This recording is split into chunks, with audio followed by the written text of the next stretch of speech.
تو اللہ کے نبی صلی اللہ علیہ وسلم نے یہ فیصلہ کیا اور قریش کو جنگ سے بچا لیا۔ اللہ اکبر۔ بہت سارے بچے یتیم ہونے سے بچ گئے، بہت ساری عورتیں بیوہ ہونے سے بچ گئیں۔ مزے کی بات یہ ہے کہ ان کو بھی بادشاہ چرواہا بننے کے بعد بنایا۔ حضرت داؤد اور سلیمان علیہ السلام، سب لوگ جانتے تھے ایک سچا انسان ہے، ایماندار انسان ہے، انتہائی نیک انسان ہے، رحم دل انسان ہے، اور جب بھی کسی سے گفتگو کرتا ہے یا جس سے ملتا ہے تو مسکرا کے ملتا ہے۔ چرواہا بنا کے اللہ سبحانہ و تعالیٰ نے ان کو تیار کیا کہ آپ کے اوپر آگے جا کے یہ سخت وقت آنے والا ہے، تو آپ تیار ہو جائیے۔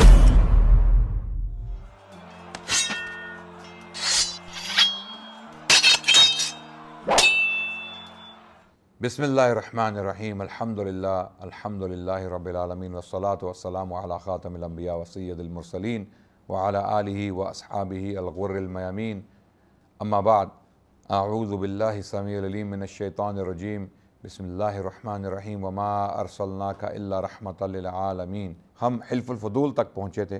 حلف الفضول کا واقعہ جو ہے مکے کے شہر میں ہوا کہ جب ایک شخص کو انصاف نہیں ملا، اس نے کچھ مال بیچا اور اس کو اس کے عوض اس کا ریٹرن نہیں ملا، تو اس نے مکے کے سرداروں سے انصاف مانگا اور مکے کے سرداروں نے اکٹھا ہو کر اس کو انصاف فراہم کیا۔ اس وقت اللہ کے نبی صلی اللہ علیہ وسلم اس میٹنگ میں، اس مجمع میں موجود تھے، اور موجود ہونے کا مطلب ہے کہ وہ اس کا حصہ تھے انصاف فراہم کرنے میں۔ اور یہ اسلام کے آنے سے یا قرآن کے نزول سے بہت پہلے کا واقعہ ہے۔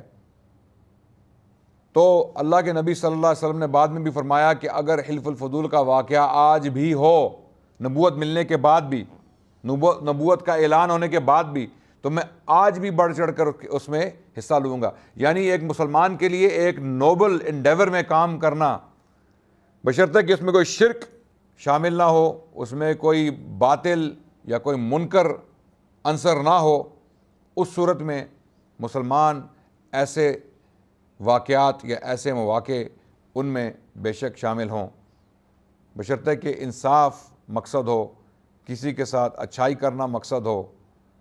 کیا ہم غیر مسلموں کے ساتھ مل کے اچھے کام کر سکتے ہیں؟ بے شک کر سکتے ہیں۔ یہیں سے ہمیں مثال ملتی ہے حلف الفضول سے۔ اگر کوئی غیر مسلم کسی مظلوم کی مدد کرنا چاہ رہے ہیں، کیا ان کے ساتھ ہم مل کے اس مظلوم کی مدد کر سکتے ہیں؟ بے شک کر سکتے ہیں۔ اس واقعے سے ہمیں یہی سبق ملتا ہے، بشرطے کہ وہاں پر کوئی شرک انوالو نہ ہو، کوئی گناہ نہ کیا جا رہا ہو، کوئی منکرات کا کوئی عنصر نہ ہو، تو اس صورت میں مسلمان مل جل کے غیر مسلمین کے ساتھ بھی نیک عمل، نیک کام کر سکتے ہیں۔ تو یہ کچھ واقعات تھے اللہ کے نبی صلی اللہ علیہ وسلم کے بچپن کے اور ان کی جوانی کے۔ اور اللہ کے نبی صلی اللہ علیہ وسلم کی جوانی یا جو بچپن ہے، اس کے بارے میں صحیح اوتھینٹک انفارمیشن ملنا بہت مشکل ہے۔ اسی لیے جب آپ سیرت کی کتابیں اٹھا کے پڑھیں گے تو مکے کی جو زندگی ہے اللہ کے نبی صلی اللہ علیہ وسلم کی، وہ بہت مختصر بیان کی گئی ہے، اور مدینے کی زندگی کی تفصیلات جو ہیں وہ بہت ضخیم ہیں۔ اس کی وجہ کیا ہے؟ بہت سارے لوگ یہ پوچھتے ہیں کہ اس کی وجہ یہ ہے کہ جو انفارمیشن کلیکشن کا جو پروسیس تھا، مکے کی زندگی بہت کیوٹک تھی، اس میں بہت ظلم ہوا اللہ کے نبی صلی اللہ علیہ وسلم کے ساتھ اور ان کے صحابیوں کے ساتھ، اور ان کی جان جو ہے وہ خطرے میں تھی، سب کی، اللہ کے نبی کی بھی اور ان کے صحابیوں کی بھی، ان کے ماننے والوں کی بھی۔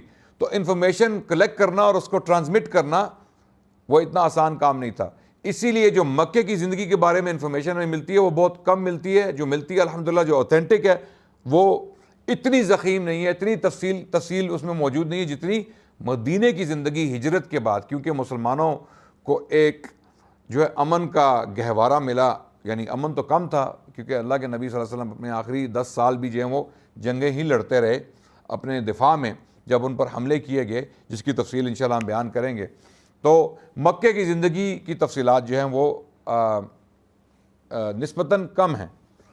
تو حلف الفضول کے بعد اللہ کے نبی صلی اللہ علیہ وسلم جو ہے وہ کچھ انہوں نے سخت زندگی گزاری غربت کی وجہ سے۔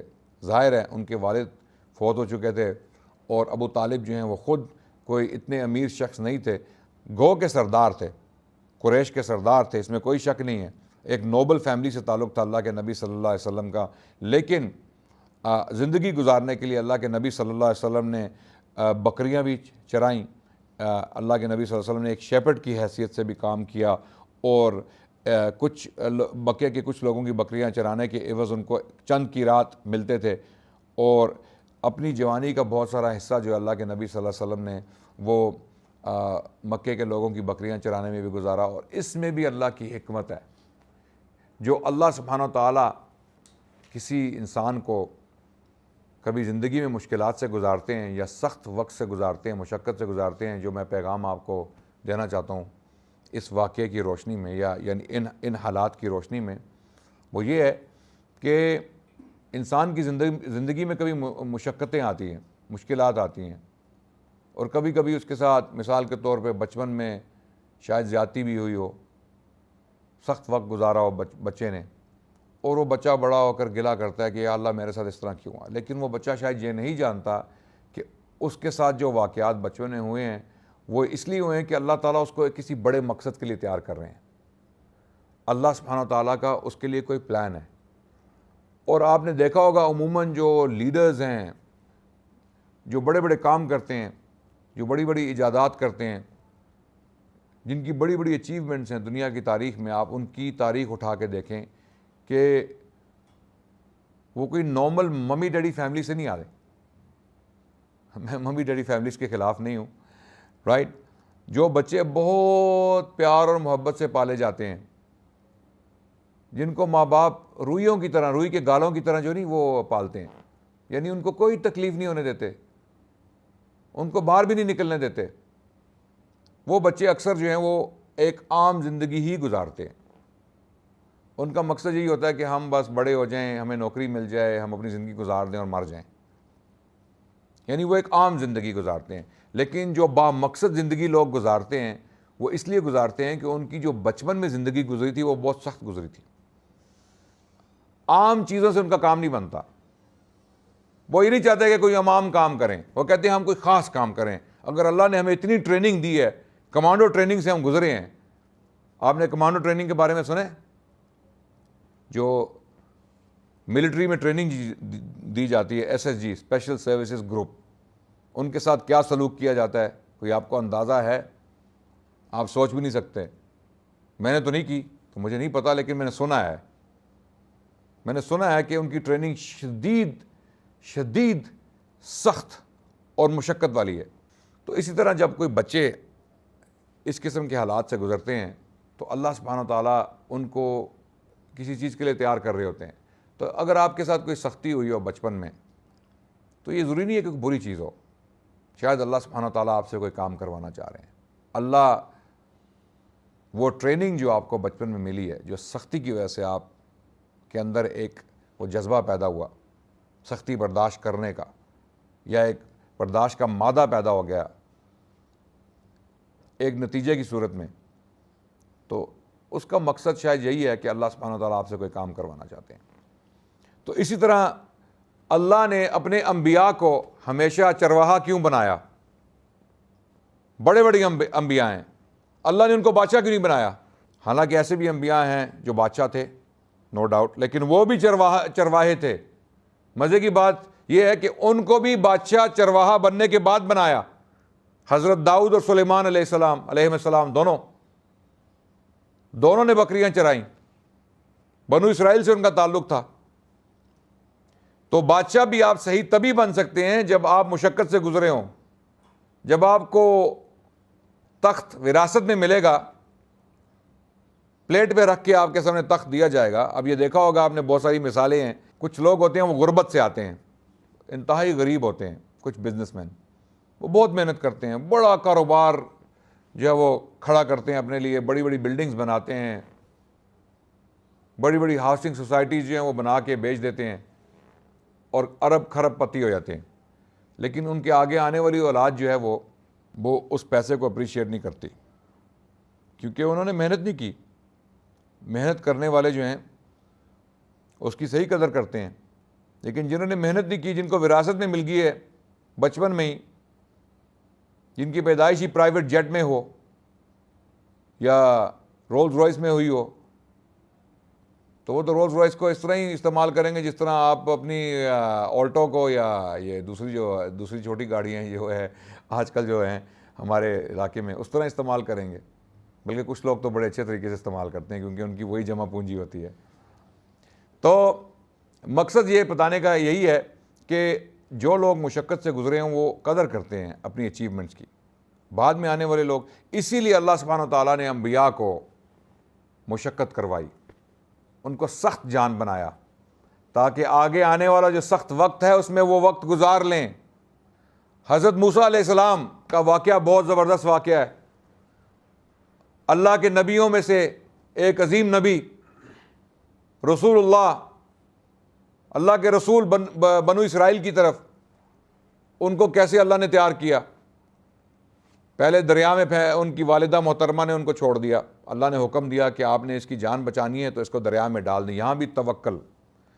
یہ ایک اور واقعہ ہے، جس طرح حضرت ابراہیم علیہ السلام نے حضرت اسماعیل اور حضرت ہاجرہ کو ایک بیابان میں چھوڑ دیا، بے یار و مددگار، بظاہر بے یار و مددگار، ان کو اللہ کی پروٹیکشن کی امید تو تھی، اللہ نے وعدہ کیا تھا کہ میں ان کو پروٹیکٹ کروں گا، آپ ان کو چھوڑ دیں۔ اسی طرح حضرت موسیٰ علیہ السلام کی والدہ محترمہ، انہوں نے حضرت موسیٰ علیہ السلام کو اللہ کے حوالے کر دیا، لٹرلی اللہ کے حوالے کر دیا، یعنی حقیقی معنوں میں ٹوکری میں ڈال کے دریائے نیل میں بہا دیا۔ توکل اللہ، اور اللہ وہی ٹوکری جو ہے وہ فرعون کے گھر لے آئے، اور وہی بچہ جس کی وجہ سے فرعون بچوں کا قتل عام کر رہا تھا بنو اسرائیل میں، وہی بچہ اس کے گھر کے اندر پہنچ گیا اور وہیں اس بچے کی پرورش ہوئی۔ اب اس بچے کی جو پرورش ہوئی وہ محل کے ماحول میں ہوئی، ایک شہزادے کی طرح۔ حضرت موسیٰ علیہ السلام کی جو اول زندگی تھی، جو پہلی زندگی، جو شروع کی زندگی تھی، وہ ایک شہزادے کی حیثیت سے انہوں نے گزاری۔ ظاہر ہے فرعون کے خاندان میں ان کی پرورش ہو رہی ہے اور ان کو کوئی سستا کھانا تو نہیں کھلایا جائے گا، ان کا جو کمرہ ہوگا کوئی عام کمرہ تو نہیں ہوگا، ان کا رہن سہن کوئی عام رہن سہن تو نہیں ہوگا، بنو اسرائیل تو غلام تھے۔ لیکن جب اللہ نے ان کو نبوت دینے کا فیصلہ کیا، جب وہ وقت آیا تو اللہ نے ان کو صحرا میں پہنچایا۔ صحرا میں پہنچانے کے بعد ان کو ایک چرواہا بنایا۔ حضرت شعیب علیہ السلام کے ساتھ ان کی ملاقات ہوئی، رائٹ، اور پھر ان کو چرواہا بنایا، ان کو اس مشقت سے گزارا۔ اس سے پہلے کہ آپ واپس جائیں اللہ کی دعوت کا کام کریں، تھوڑی مشقت سے گزرنا پڑا، تیار کیا۔ اگر وہیں سے محل کا شہزادہ ہوتے اور وہیں پر ان پر وحی نازل ہوتی تو ممکن ہے وہ کام نہ کر سکتے، ممکن ہے وہ کام ان کے لیے مشکل ہوتا۔ اتنی آرام اور آسائش کی زندگی چھوڑ کے اچانک جو ہے وہ ان کے اوپر وحی نازل ہو جاتی کہ بھئی اب آپ نبی ہیں اللہ کے، اب آپ اللہ کی طرف بلائیں آل فرعون کو، تو شاید حضرت موسیٰ علیہ السلام تیار نہ ہوتے۔ اللہ نے ان کو نکالا محل سے، جو بھی حالات ہوئے، جو بھی حالات بنائے گئے، جو بھی اللہ کا پلان تھا اس کے مطابق ان کو وہاں سے نکالا، ان کو بھاگنا پڑا وہ شہر چھوڑ کے۔ جب وہ گئے تو انہوں نے کافی لمبا عرصہ جو ہے وہ صحرا میں گزارا، پہاڑوں میں گزارا، سخت زندگی گزاری، کہاں شہزادہ اور کہاں چرواہا، لیکن چرواہا بنایا ان کو، چرواہا بنانے کے بعد ان کو واپس لایا گیا۔ تو اسی لیے حضرت عیسیٰ علیہ السلام کو چرواہا بنایا کہ ان کا جو واسطہ ہے، جو ان کا ٹکراؤ ہے، وہ ایسے لوگوں سے ہوگا جو بہت سٹبن لوگ ہوں گے، بہت ڈھیٹ لوگ ہوں گے، اور وہ ان کے پیغام کو رد کریں گے۔ اس صورت میں آپ کو صبر کی ضرورت پڑے گی۔ اور پھر جب اللہ کے نبی صلی اللہ علیہ وسلم کو اللہ نے چرواہا بنایا صلی اللہ علیہ وسلم، تو اس کا مقصد بھی یہی تھا کہ بعد میں جو آیات نازل ہوئیں وحی کے بعد، کہ اللہ کے نبی صبر کرنا ہے۔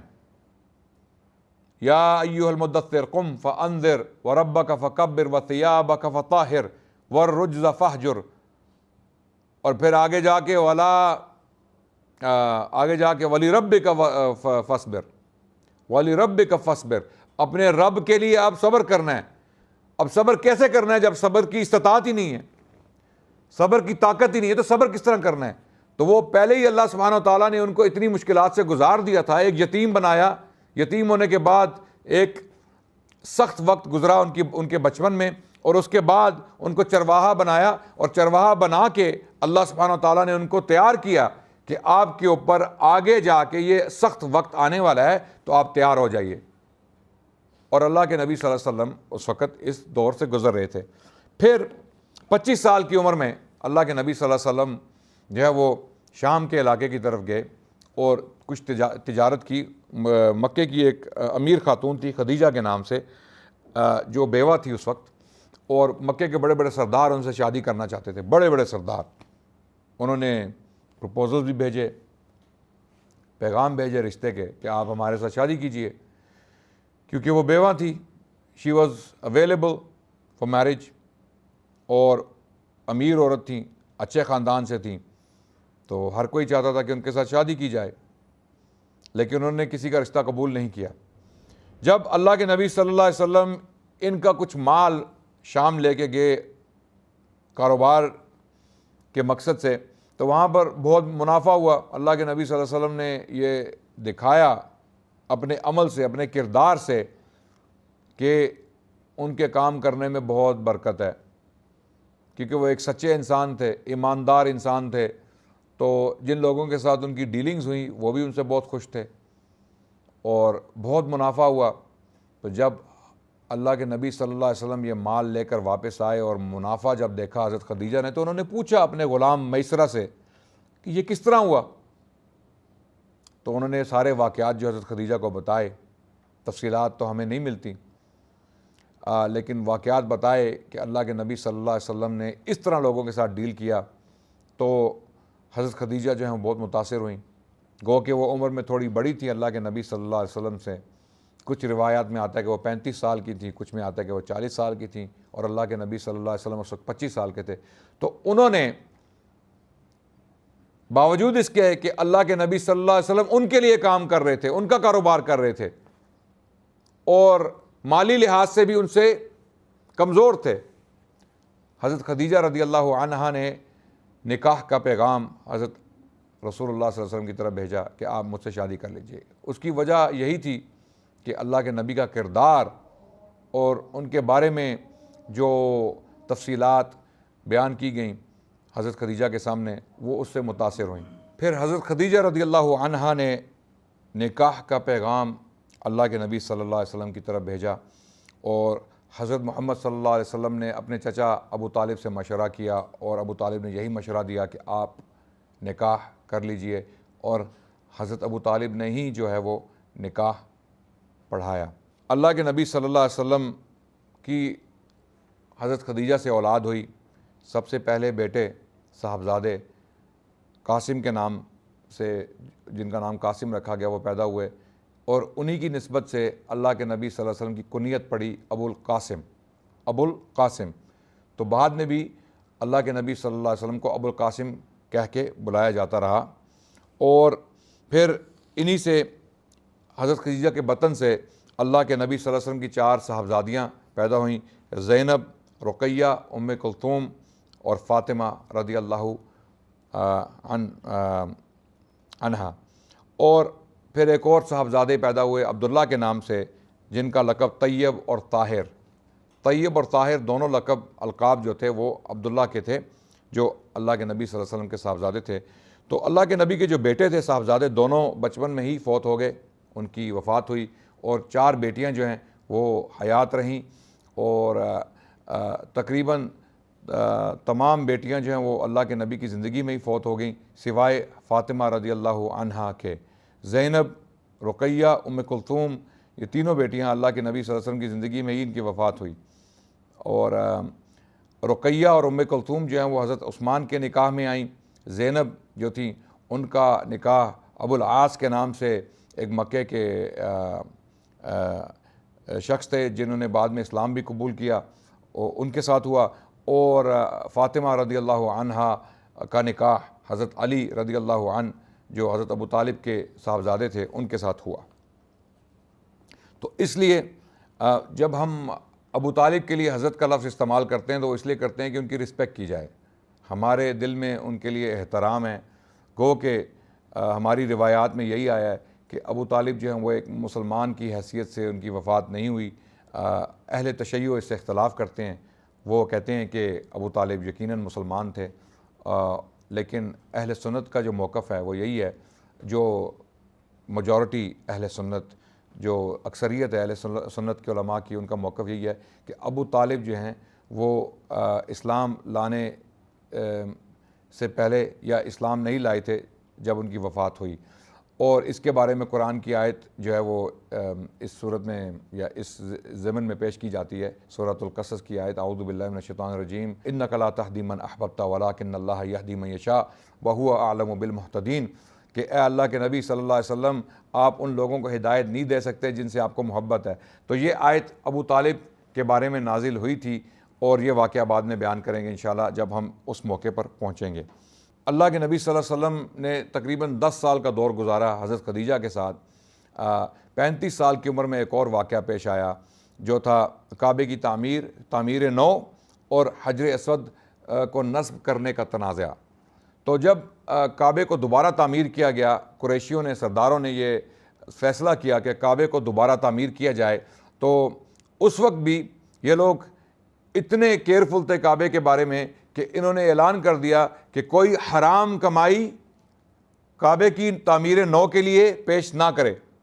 جس نے کوئی حرام کا پیسہ کمایا ہے، کسی طرح بھی حرام کا پیسہ کمایا ہے، جو بھی ان کے ہاں حرام سمجھا جاتا تھا، اگر کسی نے ان سورسز سے پیسہ کمایا تو وہ کعبے کی تعمیر نو کے لیے پیش نہ کرے۔ اور آج بھی ہمیں یہی سبق لینا چاہیے۔ جو لوگ مسجدوں میں چندہ دیتے ہیں وہ سوچ لیں کہ اگر ان کی کمائی حرام کی ہے، اسلام کی روشنی میں، اسلام کی جو تعلیمات ہیں ان کی روشنی میں اگر ہمیں کسی چیز کا بتایا گیا کہ یہ حرام ہے اور ہم اس کاروبار میں مبتلا ہیں، تو مسجد میں پیسے دینے سے آپ کی حرام کی کمائی حلال نہیں ہو سکتی، اور نہ آپ کو اس کا ثواب ملے گا۔ سزا اور جزا اللہ کے ہاتھ میں ہے۔ ہم وہی بیان کر رہے ہیں جو ہمیں بتایا گیا ہے، جو ہمیں پڑھایا گیا ہے۔ ہم یہاں فتوے نہیں دے رہے، کوئی کسی کو جج نہیں کر رہے، لیکن آپ خود ہی سمجھیے کہ اگر آپ کی کمائی حرام کی ہے تو اس کو نیکی کے کام میں استعمال مت کریں۔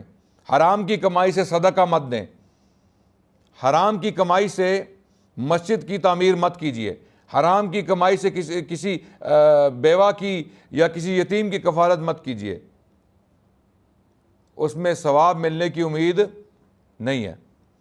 تو اسی لیے یہ چیز تو کفار قریش بھی سمجھتے تھے، یہ تو ان کی عقل میں بھی بات آ گئی کہ حرام کی کمائی کعبے کی تعمیر میں نہیں ڈالنی۔ کعبے کو تعمیر کیا گیا، اور جب حجر اسود کو نصب کرنے کا موقع آیا تو سردار آپس میں لڑ پڑے۔ یہ بہت بڑا ایک موقع تھا اور بہت بڑی سعادت تھی ان سرداروں کے لیے۔ تو ہر سردار یہی کہہ رہا تھا، قریشی سردار جو ان کے قبائل تھے چھوٹے چھوٹے، سب آپس میں رشتہ دار تھے، لیکن ان کے چھوٹے چھوٹے قبیلے تھے، فیملیز تھیں، تو فیملیز کے جو لیڈرز تھے وہ آپس میں لڑ پڑے۔ انہوں نے کہا نہیں، ہمارا سردار جو ہے وہ نصب کرے گا۔ دوسرا قبیلہ کہنے لگا نہیں، ہمارا سردار جو ہے وہ حجر اسود کو نصب کرے گا۔ تو اس جھگڑے کا اب نتیجہ جو ہے وہ جنگ کی صورت میں نظر آنے لگا کہ اب جنگ ہوگی آپس میں ان قبائل کی۔ تو پھر یہ فیصلہ کیا گیا کہ اب جو شخص کعبے کے احاطے میں داخل ہوگا ہم اس کو اپنا جو ہے حکم بنا لیں گے، وہ جو فیصلہ کرے گا ہم اس کو مان لیں گے۔ جو شخص بھی داخل ہوگا ہم اس کو اپنا حکم یا اپنا آربیٹریٹر مان لیں گے۔ اللہ کی قدرت، اللہ کا کرنا۔ کون داخل ہوا؟ اللہ کے نبی صلی اللہ علیہ وسلم۔ اور جب سرداروں کی نظر محمد صلی اللہ علیہ وسلم پر پڑی تو انہوں نے کہا ان سے ہم سب راضی ہیں، اس شخص سے ہم سب راضی ہیں۔ کیوں؟ مکے میں اللہ کے نبی صلی اللہ علیہ وسلم کی کیا حیثیت تھی؟ سب لوگ جانتے تھے ایک سچا انسان ہے، ایماندار انسان ہے، اور انتہائی نیک انسان ہے، رحم دل انسان ہے، اور جب بھی کسی سے گفتگو کرتا ہے یا جس سے ملتا ہے تو مسکرا کے ملتا ہے صلی اللہ علیہ وسلم۔ تو انہوں نے کہا فیصلہ کیجئے۔ تو اللہ کے نبی صلی اللہ علیہ وسلم نے فرمایا کہ چادر ڈالیے۔ ایک چادر ڈالی گئی، اس میں حجر اسود جو ہے وہ حجر اسود جو ہے اس میں درمیان میں رکھا گیا، اور اللہ کے نبی صلی اللہ علیہ وسلم نے سب سرداروں کو کہا کہ ہر سردار چادر کا ایک کونا پکڑ لے اور آپ چادر اٹھائیے اور میں جو ہے وہ اس پتھر کو نصب کر دوں گا. اس طرح ہم سب کا حصہ جو ہے وہ اس میں پڑ جائے گا, جھگڑا نہیں پڑے گا. یعنی اللہ کے نبی صلی اللہ علیہ وسلم کی ذات نبوت کا اعلان ہونے سے پہلے بھی اس قسم کی ذات تھی کہ وہ جھگڑوں کو مٹانے والی ذات تھی. وہ نہیں چاہتے تھے کہ جھگڑا بڑھے یا لوگوں کے آپس میں جو ہے تنازع ہوں یا لڑائیاں ہوں یا جنگیں ہوں. تو اللہ کے نبی صلی اللہ علیہ وسلم نے یہ فیصلہ کیا اور قریش کو جنگ سے بچا لیا. اللہ اکبر. بہت سارے بچے یتیم ہونے سے بچ گئے, بہت ساری عورتیں بیوہ ہونے سے بچ گئیں, کیونکہ قریشی جو ہیں وہ ایک جنگجو قبیلہ تھے, اور جب وہ جنگ کرتے تھے آپس میں تو وہ جنگ بہت انتہائی خونخوار جنگ ہوتی تھی, اس میں بڑے لوگ مارے جاتے تھے. تو اللہ کے نبی صلی اللہ علیہ وسلم نے نبوت کا اعلان ہونے سے پہلے 35 سال کی عمر میں یہ جنگ جو ہے وہ ان سے جو ہے پھیر دی, یعنی اس کو ہٹا دیا. اس کے بعد کچھ ایسے واقعات ہوئے جو نبوت سے پہلے انشاءاللہ وہ آپ کے سامنے میں بیان کروں گا اگلی قسط میں. تب تک کے لیے آپ سے اجازت چاہتا ہوں. اگلی قسط میں انشاءاللہ ہم کچھ ایسے واقعات آپ کے سامنے پیش کریں گے جن میں یہ بتایا جائے گا کہ اللہ کے نبی صلی اللہ علیہ وسلم کو وحی جب ان پر پہلی وحی نازل ہوئی 40 سال کی عمر میں, وہ کب ہوئی, کہاں ہوئی, اور اس سے پہلے کے حالات کیا تھے. اور انشاءاللہ تعالی بہت ساری اور چیزیں اگلی قسط میں آپ کے سامنے پیش کریں گے. تب تک کے لیے السلام علیکم والحمد للہ رب العالمین.